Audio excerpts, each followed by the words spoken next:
Noches, compañeros. Dentro de la unidad temática Semiología Oncológica del aparato genital femenino, el artículo que yo escogí se titula Cáncer de ovario, tamizaje y diagnóstico imagenológico. A manera de introducción, tenemos que el cáncer de ovario se caracteriza por ser la neoplasia ginecológica que presenta el peor pronóstico. Esto como consecuencia del curso siguiente que tiene esta enfermedad, que va a ocasionar que la mayoría de las veces el diagnóstico se realice en etapas ya avanzadas. El cáncer de ovario va a ser el tercer cáncer ginecológico más común, va a ser 3 veces más letal que el cáncer de mama y menos del 50% de los pacientes van a sobrevivir más de 5 años. Más del 75% de los pacientes se van a diagnosticar cuando la enfermedad ya se encuentra en una etapa avanzada, como lo pueden ser un estadio 3 y un estadio 4. En estos estadios la tasa de supervivencia va a ser de apenas el 25 al 30%. Además, al 60% de los pacientes que se les diagnostica este cáncer van a presentar al momento de su diagnóstico metástasis. Y bueno, ¿por qué va a ser muy mortal este tipo de cáncer? Pues por el crecimiento asintomático que tiene este tipo de tumor. Los síntomas usualmente van a ser inespecíficos y se van a presentar en etapas avanzadas. Como síntomas, los más comunes que vamos a tener va a ser el dolor de espalda, la fatiga, el dolor abdominal, la distensión abdominal, la constipación, síntomas urinarios, y estos se van a presentar al menos 3 meses antes del diagnóstico. Por otra parte, que haya un aumento de la población y que haya un aumento de la prevalencia de los factores de riesgo, como lo son la disminución de los embarazos, la disminución del periodo de lactancia y que haya un aumento en la ligadura de trompas uterinas, ha hecho que haya un incremento en la incidencia de este tipo de cáncer. En este artículo lo que hace es que analiza la utilidad del tamizaje, si es que sirve o no, y cuáles son los principales estudios, tanto de laboratorio como de imagen, que pueden ayudar. Y para lograr tener un tamizaje adecuado, pues primero debemos identificar los factores de riesgo que están asociados a esta patología. Entre ellos van a estar la edad, la mutación del gen BRCA1 y de BRCA2, el síndrome de Lynch, antecedentes heredofamiliares de tumor de ovario, infertilidad, endometriosis, que la paciente sea fumadora, que haya uso de dispositivo intrauterino, que haya uso de anticonceptivos orales, que haya un antecedente de lactancia materna por más de 12 meses y un antecedente de embarazo previo. De todos estos, el que va a tener más peso va a ser el antecedente heredofamiliar de cáncer de ovario. Y bueno, tenemos que el marcador tumoral CA125 va a ser el método bioquímico que es más estudiado como posible solución para realizar un tamizaje del cáncer de ovario. Entonces, este marcador tumoral se va a elevar aproximadamente en el 50% de las mujeres que presentan esta enfermedad en un estadio temprano y se va a elevar en aproximadamente el 80% de las mujeres que tienen esta patología en un estadio avanzado. Pero pues esto no está, ahora sí que este marcador no es tan bueno porque la especificidad va a ser limitada, ya que también se va a detectar elevaciones de este marcador cuando hay una gran variedad de condiciones, ya sean benignas o malignas. Por mencionar algunas están la endometriosis, el leiomioma, cirrosis, enfermedad pélvica inflamatoria, cáncer de endometrio, cáncer de mama, cáncer de pulmón, cáncer de páncreas.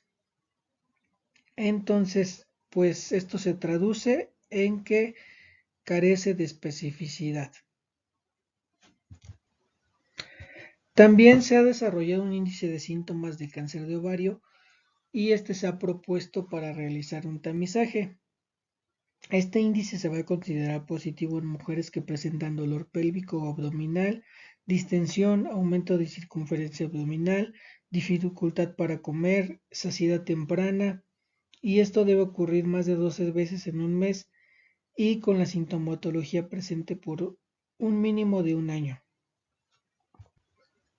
Como ejemplo, el artículo nos menciona un estudio que se realizó con 211 mujeres y se aplicó este índice de síntomas de cáncer de ovario, además del marcador tumoral, y se obtuvo una sensibilidad del 83.8% y una especificidad del 98%. Por otra parte, el estudio de imagen que más se le ha estudiado como método de tamizaje es el ultrasonido transabdominal y el ultrasonido transvaginal. Sin embargo, actualmente hasta la fecha que se publicó este artículo, pues no se ha documentado que haya una mejoría en la sobrevida de las mujeres que se someten al tamizaje.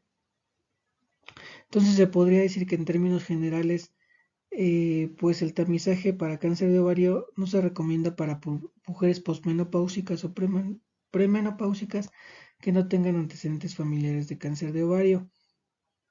Este tamizaje puede considerarse en mujeres que sí tengan antecedentes familiares de cáncer de ovario o en aquellas que presenten la posibilidad de tener un síndrome hereditario.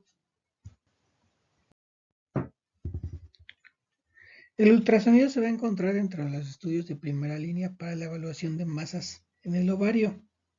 Por lo general, pues vamos a utilizar el ultrasonido transabdominal y el transvaginal, pero el transvaginal va a ser preferible porque presenta una mejor resolución. Morfológicamente vamos a considerar un diagnóstico de malignidad cuando en el ultrasonido observemos lo siguiente: una masa sólida irregular, una masa quística multilocular irregular, el hallazgo de ascitis, nódulos peritoneales u otra evidencia de metástasis y por último la presencia de componentes sólidos o proyecciones papilares dentro de la pared del quiste. Este último va a ser el indicador más sugestivo de malignidad. También el Doppler color ha logrado identificar la presencia de flujo color dentro del componente papilar o sólido de un tumor ovárico. Esta modalidad de ultrasonido posee un valor predictivo positivo alto para la detección de malignidades y así se aumenta la sensibilidad y la especificidad del ultrasonido como método diagnóstico de cáncer de ovario. Y esto es pues porque las masas malignas normalmente van a ser vascularizadas, van a tener un índice de resistencia de menos de 0.4 y 0.8 y un índice de pulsatilidad de menos de 1. Entonces, si tiene esto, pues normalmente va a ser considerado sospechoso de malignidad.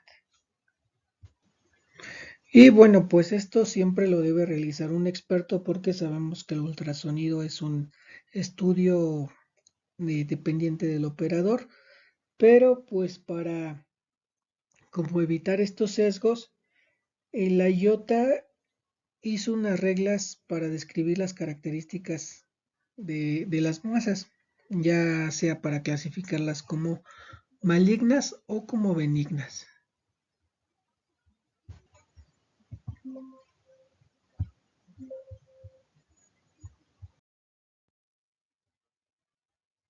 Entonces, como criterios de malignidad, que van a ser las reglas M, tenemos como M1 un tumor sólido irregular, como M2 una presencia de ascitis, como M3 que haya la presencia de al menos 4 estructuras papilares, como M4 que haya un tumor sólido irregular multilocular con un diámetro de más de 10 centímetros y como M5 una señal vascular muy intensa que en el Doppler tenga un puntaje color de 4.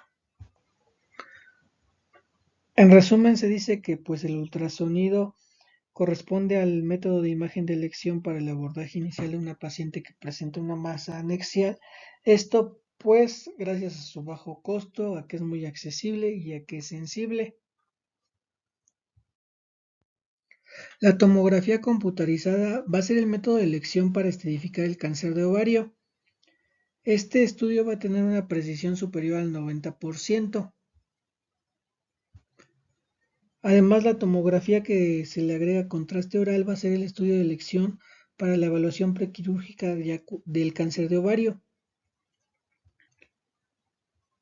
Y por otro lado, la resonancia magnética se utiliza como un método de resolución de problemas en la caracterización de masas, cuando el resultado es indeterminado en el ultrasonido o en la tomografía, porque esta va a tener una precisión del 83 al 91% a la hora de diferenciar entre lesiones benignas y malignas.